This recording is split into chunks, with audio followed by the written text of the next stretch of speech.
So here actually it's very difficult if you are using the formulas to solve this one. Better you can just assume a value. Okay, so here it says that a principal P becomes Q in 1 year when compounded half yearly at R percentage annual rate of interest. If the same principal P becomes Q in 1 year when compounded annually with S percentage annual rate of interest, then which of the following is correct? Now here it's better if you can assume a value. So I am assuming the principal is equal to 10,000. Okay, let's say P is equal to 10,000. Now here let's assume that R percentage is equal to 10 percentage. So initially it is compounded half yearly. So we need to consider half of 10, that is 5. We need to consider 5 percentage. Okay, because its annual rate is 10 percentage and it is calculating half yearly. That means every 6 months it is calculating. So we need to divide the percentage by 2. So it is 5 percentage. So the first after 6 months it is calculating the interest for the first time. Then the interest will be 5 by 100 into 10,000. So it is 500.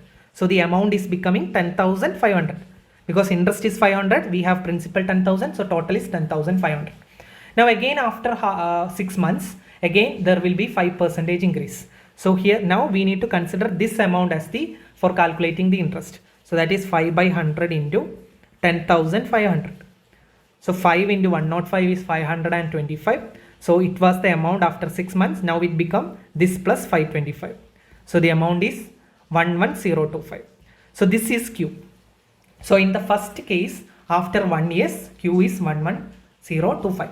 Now in the second case, it says that P becomes Q. That means 10,000 is becoming 11,025 itself in 1 year, but it is compounding annually. So we are calculating only one time the interest, and interest is S percentage. So here how much interest I got? 10,000 become 11025. That means my interest is 1025. So here the percentage is S percentage. So S percentage of 10,000 is 1025.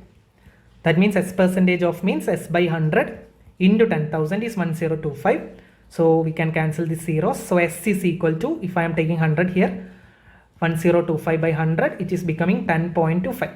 So our R was 10 percentage and S is 10.25 percentage. So S is greater than R. So option C is the right answer.